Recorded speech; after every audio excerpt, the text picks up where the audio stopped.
నారాయణమూర్తి గారు good morning sir. Good morning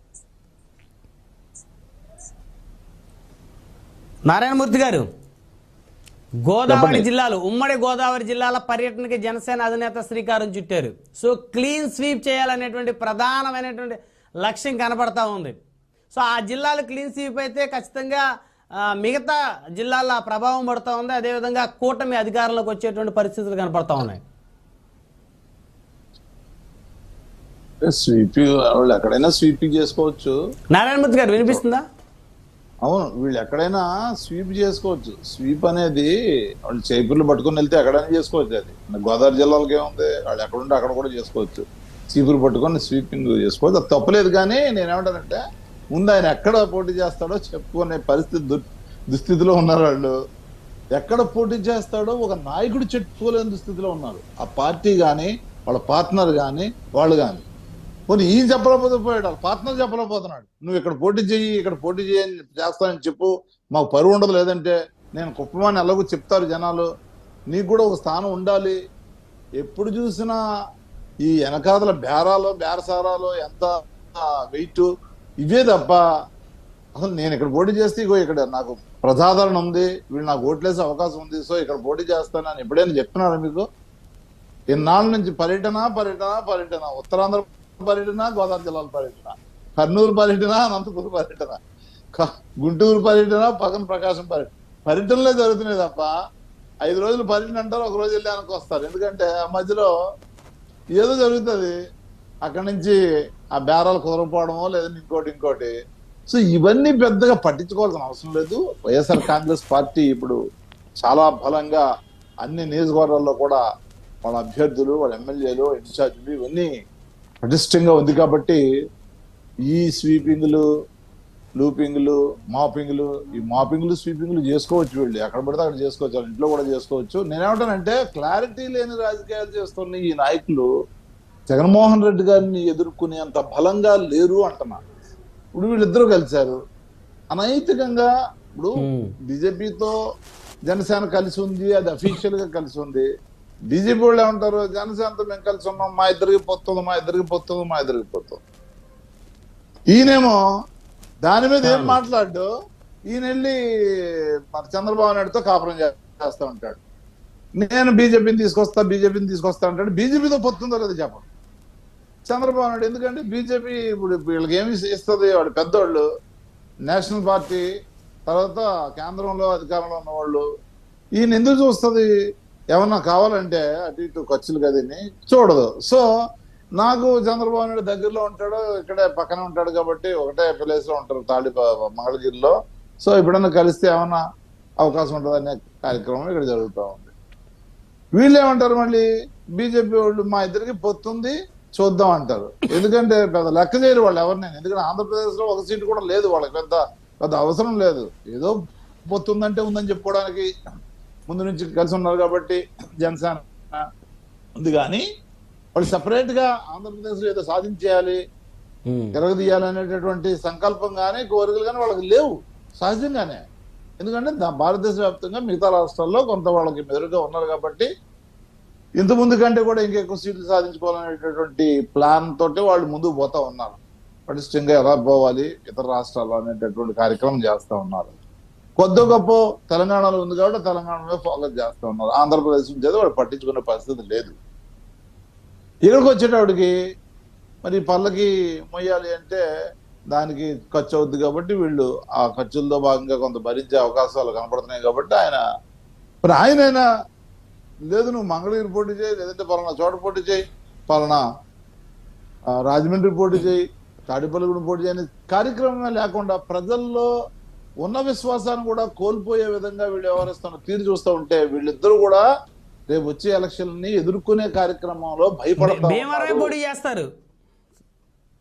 బలం లేక భయపడతా ఉన్నారు. ప్రజలు పోటీ చేస్తున్నారా? ఆ మొక్క అయినా చెప్పొచ్చు కదా, వాళ్ళు రెడీగా వాళ్ళు స్వీపింగ్ చేయడానికి రెడీగా ఉన్నారు. ఆ మొక్క అయినా చెప్తే ఇంతకుముందు పారిపోయి నువ్వు నాకు మళ్ళీ ఏం చేసావు, నువ్వు ఎప్పుడు వచ్చావు నాకు భీమవరానికి, ఇప్పుడు వచ్చావు పోటీ చేసావు, మేము మాకు ఇష్టం లేదు నువ్వంటే పోటీ అయినా పోటీ చేసావు, మీ పార్ట్నర్ పోటీ చేయమన్నారు ఇక్కడ పోటీ చేసావు. కానీ ఇక్కడ ఏమైంది, ఏం జరిగింది చివరికి? ఆయన తిప్పి పంపించారు. బాబు నువ్వు ఇక్కడ పని చేయవు, ఇక్కడ ఈ రాజకీయాలు మమ్మల్ని చూసుకునే నాయకుడు జగన్మోహన్ రెడ్డి గారు ఉన్నారు, నీ పన్ను ఏదో అది చూసుకోను, ఆర్టిస్టు కాబట్టి ఆర్టిస్ట్ లో నువ్వు ఏదో పని చేసుకో అనే పద్ధతిలో వాళ్ళు తిప్పి పంపించారు. భీమవరమే కాదు, అక్కడ విశాఖపట్నంలో కూడా పోటీ చేశాడు కదా. ఎక్కడ పోటీ చేసినా అదే జరిగింది. గెలిచిన ఆయన ఏం చేశాడు? భీమవరంలో గెలిచిన ఆయన ఏం చేశాడు? గాజువాకలో గెలిచిన ఆయన ఏం చేశాడు? నిజంగా బ్రహ్మాండంగా చేశారు, బ్రహ్మాండంగా చేశారు. వాళ్ళ నవరత్నాలు, భరోసా, చేయుత, విద్యా దీవెన, వసతి దీవెన, విద్యా కానుక, లోపల సెక్రటరియట్స్ వ్యవస్థ, వాలంటీర్ వ్యవస్థని ప్రజల కంటి మీద జాగ్రత్త, ఏ ఇది కాకుండా కంటికి రెప్పల కాపాడుకునే కార్యక్రమం చేస్తా ఉన్నారు.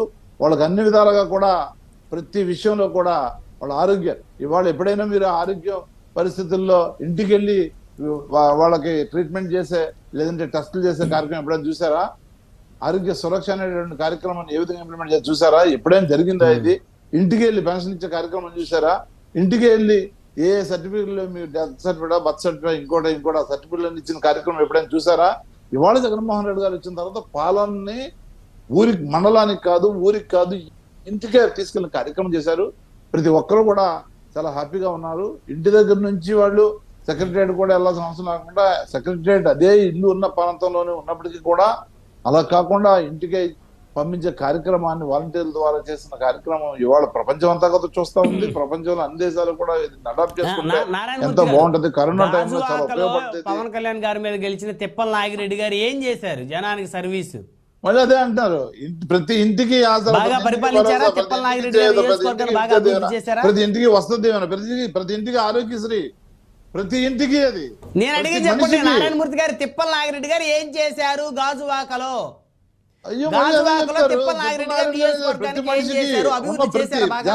జనాభాలో ప్రతి ఒక్కరికి కూడా ఏం కావాలో వాలంటీర్ల ద్వారా ఇంటికి వెళ్ళి అడిగిన కార్యక్రమం. ఎప్పుడైనా ఇంత ముందు మనం ఇంటికి వెళ్ళి ఒక ఎమ్మెల్యే, అది కాదు జగన్మోహన్ రెడ్డి గారు చేసింది కాదు, ఎమ్మెల్యే ఏం చేశాడు? జగన్మోహన్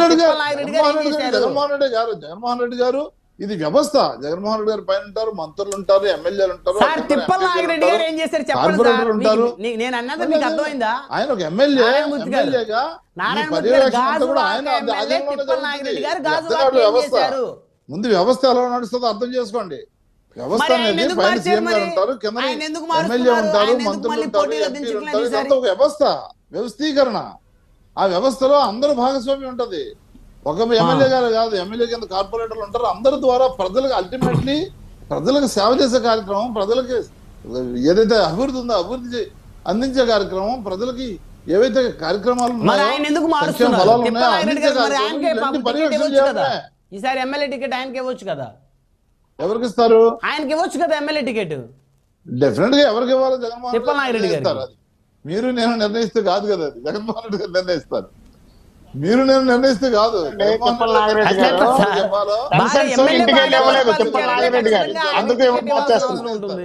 ఆయన బీఫామ్ ఇస్తారు, మీరు నేను బీఫామ్ ఇస్తే బ్రహ్మాండంగా ఇక్కడ మన చుట్టూ ఈ పాటి చాలా మంది ఉండేవారు. అలా కాదు కదా, రేపు పొద్దున్న మీకు కూడా బీఫామ్ వస్తాయేమో ఎవరో తెలుసు.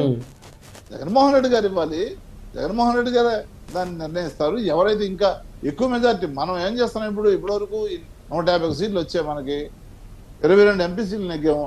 సీట్లు ఇంకా పెంచుకునే కార్యక్రమం చేస్తున్నాం, తర్వాత మెజార్టీలు ఇంకా పెంచుకునే కార్యక్రమం చేస్తున్నాం, తర్వాత సోషల్ ఇంజనీరింగ్ చేసి ఎవరెవరికి ఇంకా ఎక్కువ సీట్లు ఇచ్చే కార్యక్రమం చేయాలి, అందరికీ న్యాయం ఎట్లా చేయాలి అనేటటువంటి సంకల్పంతో జగన్మోహన్ రెడ్డి గారు ముందుకు పోతా ఉన్నారు. కాబట్టి దాంట్లో ఏ విధమైన సంశయం లేదు.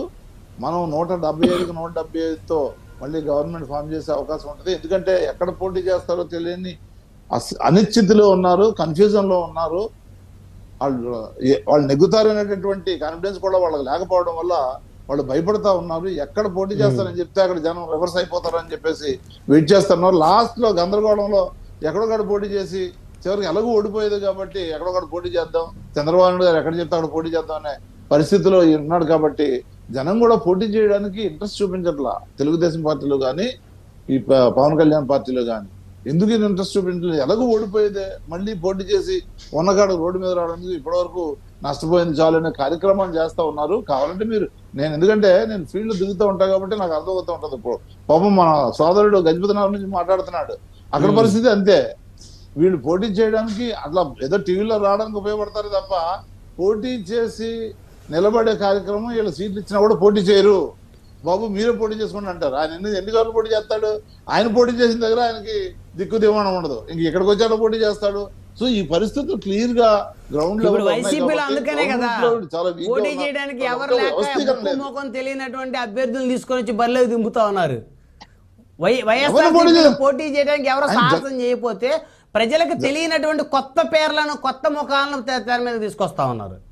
జగన్మోహన్ రెడ్డి గారు అన్ని కులాలని పైకి తీసుకొచ్చే కార్యక్రమం, అందరికీ పవర్ ఇచ్చే కార్యక్రమం, అందరికీ ప్రాతినిధ్యం ఇచ్చే కార్యక్రమం, అందరినీ చట్టసభలో కూర్చోబెట్టాలనే కార్యక్రమం. ఇవాళ ఇంతకుముందు మనం 2019లో చూస్తే మీరు సుమారుగా 70-80 మంది కొత్త వారు వచ్చిన పరిస్థితులు ఉన్నాయి. ఎందుకు వచ్చారు? అన్ని కులాలకు ఎప్పుడు ప్రాతినిధ్యం లేని వాళ్ళు కూడా కొత్తగా ఇవాళ అసెంబ్లీలో వాళ్ళు ఎంటర్ అయ్యి ఇవాళ చట్టసభల్లో వాళ్ళు ప్రజల యొక్క వాడిని వినిపించే అవకాశాన్ని కార్యక్రమం చేశారు, గౌరవాన్ని ఇచ్చారు. అదేవిధంగా ఇంకా ఎక్కువ మందికి ఆ అవకాశాన్ని కల్పించాలి, ఇంకా ఎక్కువ చైతన్యం తీసుకురావాలి, ఆ కులాలకు ప్రాతినిధ్యం ఇచ్చే అవకాశం చేయాలి, వాళ్ళు ముందుకు తీసుకెళ్లాలనేటువంటి కార్యక్రమం చేస్తా ఉన్నారు. తప్పనిసరిగా ఆంధ్రప్రదేశ్ లో జగన్మోహన్ రెడ్డి గారు